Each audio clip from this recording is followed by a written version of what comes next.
Em seguida, passaremos a palavra ao Núcleo de Estudos e Pesquisa em Direito Internacional da Faculdade de Direito da Universidade do Estado do Rio de Janeiro, UERJ. Solicito que indiquem o nome de quem fará uso da palavra. Por favor. Bueno, mi nombre es Rafael Carvalho Vasconcelos, somos representantes del Núcleo de Estudios de Investigación de la Universidad del Estado de Río de Janeiro. Estoy acompañado por Lucas Arnaud y me gustaría remarcar la ausencia del profesor Heraldo Silva, que estaría acá el día de hoy. Nos dirigimos a la distinguida jueza y a los jueces de la Corte, a los representantes del Estado de Ecuador y a los demás estados y órganos que están acá el día de hoy. Pero a nosotros, cuando somos brasileños, nosotros estamos en estos espacios internacionales regionales. Cuando hablamos en español, tenemos la sensación de que se compreende, se escucha más nuestros argumentos.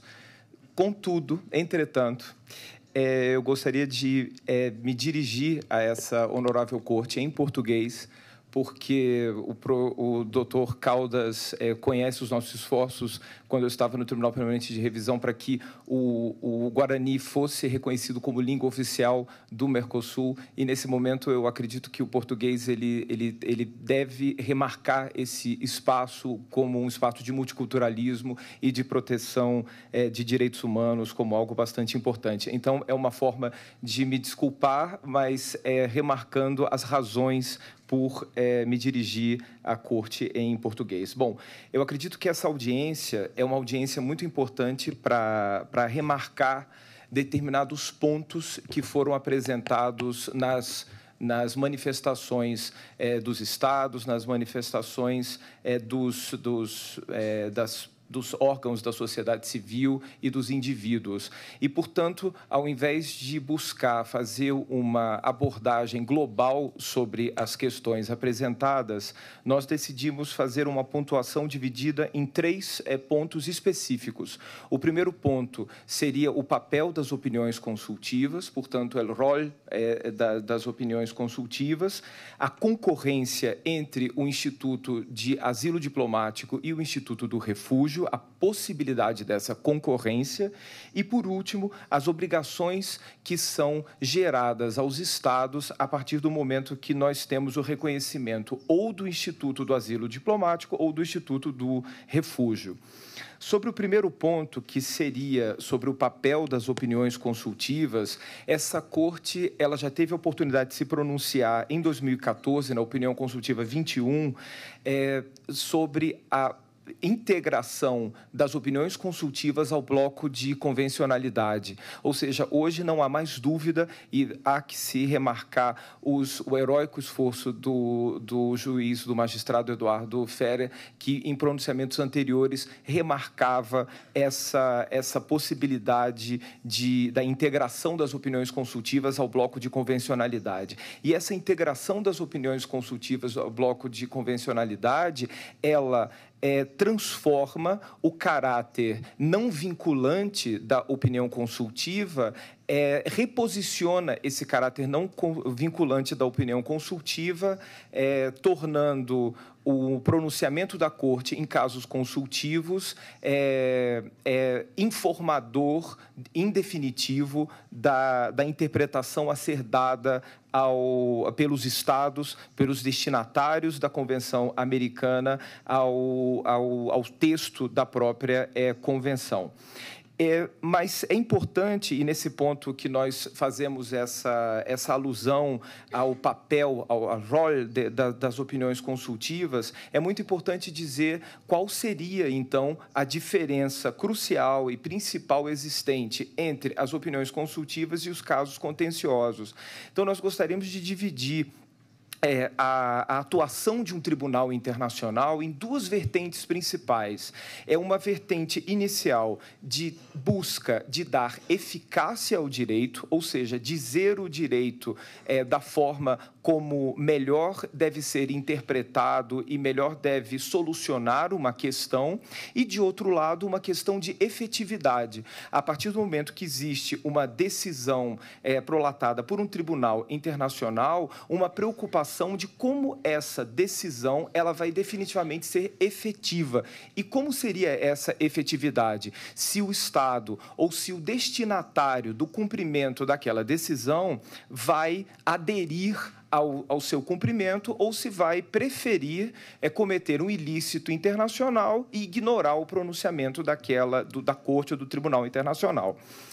Nas opiniões consultivas, essa descrição que eu acabo de fazer, que é a descrição que cabe de uma forma bastante clara para os casos contenciosos, não perde a preocupação com a efetividade. E uma corte, um tribunal internacional, ele passa a se centrar, a ter um foco bastante específico e bastante claro, tão apenas na eficácia do direito, na melhor forma de dizer o direito, de solucionar uma questão. Dito isso, e essa introdução acerca do papel das opiniões consultivas é uma forma de que o Núcleo de Estudos da Universidade do Estado do Rio de Janeiro tem para dizer a essa Corte que essa oportunidade atual que a Corte tem de enfrentar questões de asilo e de refúgio em um contexto internacional no qual as preocupações relacionadas a asilo e refúgio, elas têm uma dimensão absolutamente que ultrapassa qualquer tipo de casuísmo e, nesse momento, qualquer tipo de alusão a casos concretos que poderiam ser reconhecidos por trás dessa solicitação de opinião consultiva, devem ser, pela Corte, ignoradas essas alusões e a Corte ela tem o dever de se expressar nesse momento a respeito de questões relacionadas a refúgio e a asilo. E nesse momento, nessa questão de se tratar, talvez, de uma observação ou de ignorar qualquer tipo de alusão que poderia ser feita a um caso concreto reconhecido por trás, vem o segundo papel. Essa Corte Interamericana, ela, sim, se dirige aos Estados e que se submetem ao sistema, que são membros da Convenção Americana e que são, por se tratar de uma corte regional, de um espaço regional. Mas os pronunciamentos de uma Corte de Direitos Humanos, os pronunciamentos de um órgão jurisdicional que trabalha com questões de direitos humanos, transcendem os espaços regionais. Esses pronunciamentos, eles podem ser obrigatórios para os destinatários diretos, eles podem integrar o bloco de convencionalidade e ser indiretamente obrigatórios a esses destinatários, mas esses pronunciamentos informam globalmente a interpretação a ser dada aos direitos humanos. E, portanto, nós acreditamos que o pronunciamento dessa Corte, nesse momento de crise relacionado ao direito dos refugiados, é fundamental para posicionar e para reposicionar essa discussão e para contribuir para que essa discussão seja reposicionada globalmente. Sobre o segundo ponto, que seria a concorrência entre o Instituto do Asilo Diplomático e o Instituto do Refúgio. Nós temos uma divisão, que é uma divisão feita doutrinariamente, por mais que possam existir críticas a essa decisão, essa divisão, que o asilo ele é um instituto absolutamente discricionário, e o refúgio seria um instituto que decorreria diretamente de uma obrigação internacional assumida pelos Estados signatários que se submetem à Convenção de Genebra. Na verdade, poderíamos até criar uma construção de que já conformaria o refúgio hoje, os seus institutos, um SCOGENS internacional. Mas eu prefiro me ater a uma obrigatoriedade do refúgio decorrente de um texto de tratado. Então, essa divisão entre discricionariedade e a obrigatoriedade do refúgio, a discricionariedade do asilo e a obrigatoriedade do refúgio, ela é muito importante para remarcarmos quando nós observamos uma situação de caso que teríamos um solicitante de asilo ou refúgio em uma alegação, se esse solicitante ele se enquadraria e se haveria a possibilidade de um enquadramento ou no Instituto do Asilo Diplomático ou no Instituto do Refúgio. A nossa posição é uma posição bastante clara. Não existe concorrência entre os institutos do asilo diplomático e do refúgio. E isso se daria da seguinte forma: normalmente eles não concorrem por si mesmo, porque normalmente o asilo diplomático ele é solicitado no estado territorial do solicitante, numa alegação. Mas num caso abstrato, que poderia concorrer, que seria um estrangeiro que ingressaria numa alegação e solicitaria um estrangeiro, ou seja, um não nacional do estado territorial, que solicitaria uma proteção em uma alegação, e essa proteção poderia ser ou o asilo diplomático ou o refúgio, seria uma situação de suposta hipótese de concorrência entre os dois institutos, não haveria essa concorrência. Uma vez havendo o enquadramento nos requisitos estabelecidos e reconhecidos na Convenção de Genebra para a concessão de refúgio, o Estado ao qual foi solicitada a proteção, ele não pode conceder asilo diplomático. Ele estaria obrigado, por convenção, a conceder o Instituto do Refúgio. Nesse momento, e fazendo esse enquadramento, nós já teríamos um abandono da possibilidade de concessão do asilo diplomático numa situação que se enquadrasse nos requisitos do refúgio.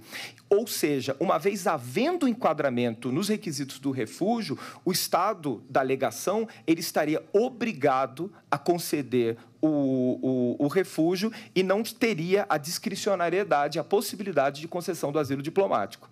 E, nesse momento, geraria, então, o nosso terceiro ponto, que é a obrigação internacional que seria gerada para esse Estado. O Estado estando em uma situação no qual há um solicitante de proteção em sua alegação e havendo o cumprimento dos requisitos do refúgio, ele, em sendo obrigado a conceder o refúgio, ele geraria essa obrigação internacional. E o Estado territorial da alegação, ao Estado territorial da alegação, ele não poderia impedir que o Estado da alegação cumprisse a sua obrigação internacional protetiva. E aqui vem um ponto que já vai para a nossa conclusão. Quando se aperfeiçoaria o refúgio de um solicitante de refúgio em uma alegação? Esse refúgio ele se aperfeiçoaria apenas quando o solicitante pudesse ser reconduzido à proteção territorial daquele Estado da alegação. A manutenção de um estrangeiro em uma alegação que se enquadra nos requisitos de refúgio é um descumprimento de uma obrigação internacional, é uma violação dos direitos humanos com base em toda a sistemática de direito, muito clara, com base em toda a sistemática de proteção aos direitos humanos e, especificamente, uma violação ao aperfeiçoamento da proteção que é pretendida pela Convenção de Genebra. E aqui, já concluindo, essa obrigação e esse descumprimento e esse ilícito internacional, eles seriam o ilícito internacional do Estado da alegação. Mas, a partir do momento que o Estado territorial impedisse esse aperfeiçoamento, deixaria de ser um ilícito do Estado da alegação e passaria a ser um ilícito praticado pelo Estado territorial nesses parâmetros diplomáticos. Bom, uma vez mais, nós agradecemos a oportunidade da Universidade do Estado do Rio de Janeiro fazer esse pronunciamento como amicus curiae nessa corte e esperamos que a Corte Interamericana ela cumpra o seu labor da forma como a expectativa que é depositada pelos atores que trabalham com os direitos humanos depositam nessa Corte. Agradeço a oportunidade, agradeço ao juiz Roberto Caldas, Vossa Excelência, em nome de toda a Corte.